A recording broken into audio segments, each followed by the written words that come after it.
Hello guys, আসসালামু আলাইকুম and welcome to my new blog. তো আজকে আপনাদের শেয়ার করবো চিকেন রান্নার রেসিপি। তো আমি ফার্স্টে এখানে পেঁয়াজ, দারচিনি, এলাচ দিয়ে এটাকে ভালো করে ভেজে নিচ্ছি আর কি। একবারে একটু ব্রাউন কালার হওয়া পর্যন্ত আমি এটাকে ভেজে নিয়েছি।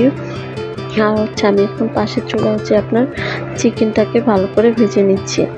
তো চিকেনটা এই চুলা ভাজা হোক, আর পাশের চুলায় আমি তো পেঁয়াজ আর দারচিনি আর কি দিয়ে দিয়েছি। তো ওটা হয়ে গেছে অলমোস্ট। তো ওটার মধ্যে কি আমি পানি অ্যাড করে দিয়েছি। তো পরিমাণ মতো পানি দিয়ে তারপরে আদা রসুন দিয়েছি, সরি এটা ভুলে গিয়েছি। তো আপনাদের স্বাদ অনুযায়ী আমি মরিচ দিয়ে দিব। মরিচ দিয়ে দিয়েছি আমি 3 চামচ, আর আপনাদের স্বাদ অনুযায়ী আপনারা মরিচ অ্যাড করতে পারেন। তো আমি আমার স্বাদ অনুযায়ী আর কি দিয়ে দিয়েছি। তো হলুদ ছিল আমার কাছে এতটুক। তো আমি পরে একটা প্যাকেট খুলেছি, তো এতটুক মরিচ ছিল আর কি, হলুদের গুঁড়া ছিল, তো সেটাই দিয়েছি। তো পরে কিন্তু আমি অ্যাড করেছি, তো আপনারা কিন্তু আবার এতটুকু দিতে যাবেন না। তো পরে আমি আমার পরিমাণ মতো হলুদ অ্যাড করে দিয়েছি। তো আপনারা ওটা দেখতেই পাবেন, সমস্যা নেই। তো আমার কাছে যতটুকু ছিল আমার ডিব্বার মধ্যে আর কি অতটুকু দিয়েছি। তো দেখুন পরিমাণ মতো আমি হলুদ এটার মধ্যে অলমোস্ট অ্যাড করে দিয়েছি। তারপর কি এখন এটাকে আমি পুরো আধা ঘন্টার মধ্যে মশলাটাকে ভালো করে কষিয়ে নিব আর কি, যতক্ষণ পর্যন্ত না এটা উপর থেকে তেল ভেসে আছে। তো তারপর আমি একটু সামান্য জিরা দিয়ে দিব আর কি, জিরার গুঁড়া। তো এটা আপনারা দিতে পারেন 1 থেকে 1.5 চামচ। তো আমি ওরকমই নিয়েছি। তো এখন এটাকে ভালো করে আমি কষিয়ে নেব যতক্ষণ না পর্যন্ত উপরে থেকে তেলটা ছেড়ে আসে আর কি। তো ততক্ষণ পর্যন্ত আমি এটাকে ভালো করে কষিয়ে নিব। আর একটা জিনিস কি, সব কিছুতেই তরকারিতে আপনার কষানোটা মেন।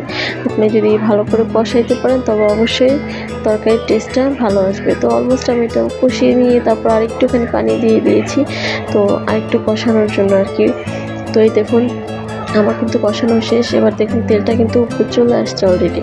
তো এর মধ্যে যে আমি কি করব, চিকেনগুলো দিয়ে তারপর আলুগুলো দিয়ে দেবো, সরি চিকেন না, কারণ আলুগুলো আমার আধা সিদ্ধ হওয়া লাগবে, কারণ আমার চিকেন তো অলমোস্ট ভাজা।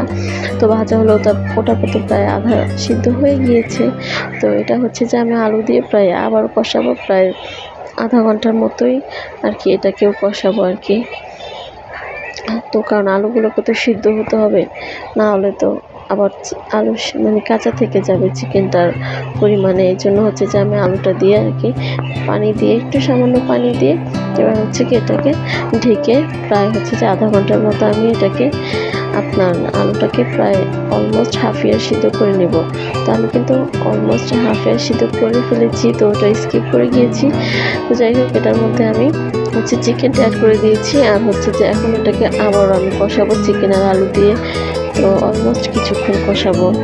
তারপর যে এই যে জিরা গুঁড়াটা আছে না, এটা আমি একটু উপরে দিয়ে ছিটিয়ে দিব। আমার কিন্তু রান্না কমপ্লিট। তো এভাবে আপনারা চিকেন রান্না করে দেখতে পারেন, বাসায় অনেক টেস্টি হয়। জাস্ট হলুদ, মরিচ আর জিরা গুঁড়া। তো আজকে ভিডিওটা এ পর্যন্তই। আল্লাহ হাফেজ।